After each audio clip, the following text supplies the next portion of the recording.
আজকের নেতাকর্মীদেরকে সবাইকে সালাম ও শুভেচ্ছা।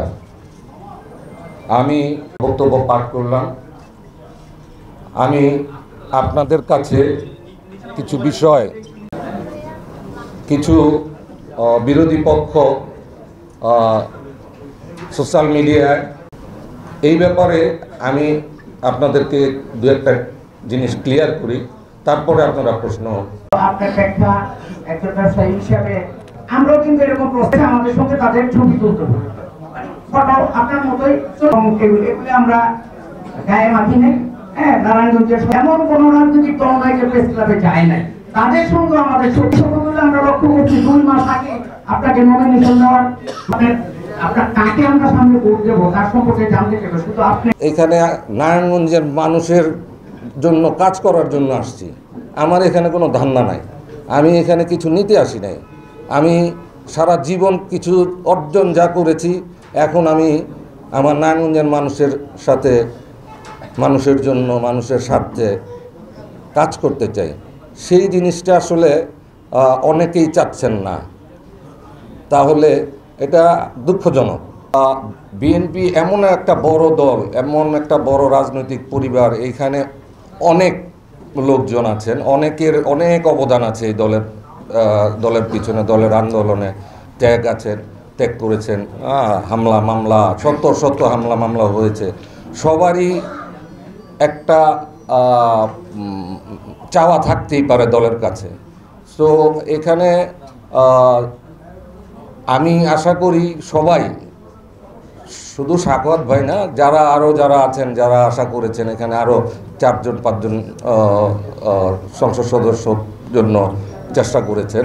আমি আশা করব এই সংবাদ সম্মেলনের পরে সবাই আমরা ঐক্যবদ্ধভাবে কাজ করব। এখন আসলে নির্বাচনমুখী হওয়া দরকার।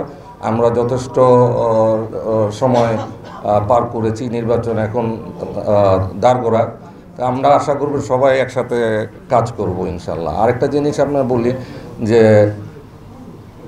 দল যদি এইরকম ধরেন, আমিও যদি দলের বিরুদ্ধে কোনো কাজ করি, দল অবশ্যই ব্যবস্থা নেবে এবং দলই কথা বলবে যে এটা আমার আসলে এখানে এই ব্যাপারটা আমি খুব ভালো শক্ত করে বলতে পারলাম না। ভারপ্রাপ্ত চেয়ারম্যান তারেক রহমান সহ দলের বিজ্ঞ নেতৃবৃন্দের কাছে কৃতজ্ঞতা প্রকাশ করছি আমাকে নারায়ণগঞ্জ 5 আসনে মনোনীত করে সম্মান দেওয়ার জন্য। দলের প্রতি কৃতজ্ঞতা প্রকাশ এবং প্রার্থী তালিকা নিয়ে কিছু বিভ্রান্তিকর বক্তব্যের সংশোধন করার জন্যই আজকে আমার এই সাংবাদিক সম্মেলন। আজকের এই সংবাদ সম্মেলনের মাধ্যমে আমি অত্যন্ত স্পষ্টভাবে বলতে চাই যে বাংলাদেশ জাতীয়তাবাদী দল বিএনপি যেভাবে দায়িত্বশীলতার সঙ্গে আসন্ন জাতীয় সংসদ নির্বাচনের প্রস্তুতি নিচ্ছে, সেখানে দলীয় সিদ্ধান্ত ছাড়া অন্য কোনো ব্যক্তিগত বক্তব্য, অবস্থান বা ব্যাখ্যা দলকে ক্ষতিগ্রস্ত করে এবং দলের মধ্যেই অনৈক্য তৈরি করে।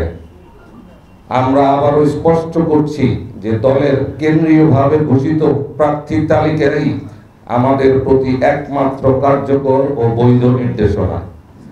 যে আসনে ধানের শীষ প্রতীক নিয়ে দলের প্রার্থী মনোনয়ন পাবে, সেই প্রার্থীর পক্ষে আমরা সবাই ঐক্যবদ্ধভাবে মাঠে কাজ করব, এটাই নির্দেশনা।